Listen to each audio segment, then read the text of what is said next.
Okay, good day, no. So, update na naman tayo sa bagong tayo natin bahay. So, WPC railings after ng isang taon.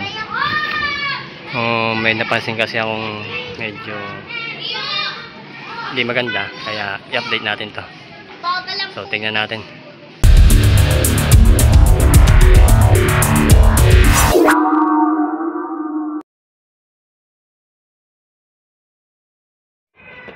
Yan, tingnan nyo. Buti na lang, may naiwan pa ako dito isang piraso.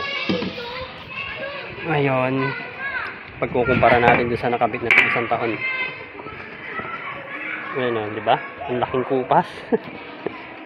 Pansin nyo yan. Kesyo kasi wood plastic composite, no? May kahoy siya. Tapos may plastic na pinagsama-sama. So, nabukbok ng araw. Naglutungan. Kumupas at parang naglalagas. Tapos may bitak-bitak na niliit. Parang ito yung kahoy. Pero pag kinaskas mo, kulay brown pa rin naman. So, ang gagawin natin, solusyonan natin yan. Parang kung maaari, ibalik natin sa dati niyang kulay. So, kung paano ba, tingnan natin ano bang pwedeng apply dito. So, ito i-apply natin.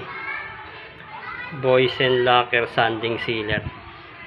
Sanding sealer, no? So, ito lang kasi meron tayo dito, mga natira-tira.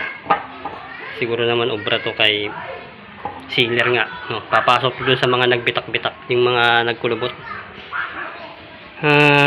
Sana umubra. So, tingnan natin. So, yan, testing muna. Wala namang umuubra. Tapos hintayin muna natin matuyo konti. Baka pumalpak eh. Ay, nako. Palit tayo ng plano. Nagagasgasan pa rin kahit naka-sanding sealer na. Bukbok na kasi ng araw. Parang nagbitak-bitak na kahoy. So, palitan natin na ipapahid. Hindi rin maganda. At least nalaman natin dito matalab. So, ito na lang. Primero. Clear. May tira din tayo dito. So, ito naman subukan natin kung mas maganda ba to. Tingin ko mas maigi to para maselyuhan din pati yung mga crack-crack. Ganito yung tsura niya dati, walang crack-crack. Tapos ngayon may crack-crack na. Daming crack. So, sige. Sealer ulit natin yan, elastomeric sealant. At least ito magdidikit-dikit yung crack. Yan, tingnan natin. Ito naman hindi nanunuot.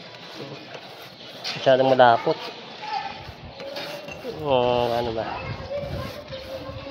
Tubigan natin. Water base naman to. Tubigan natin konti para manok. Lugaw na. Walang tayo dito. Tapos tunawin natin. Sobra na yata sa tubig pero titigas pa naman yan. Na-testing ko na to dati. Titigas pa rin kahit kay water base naman to.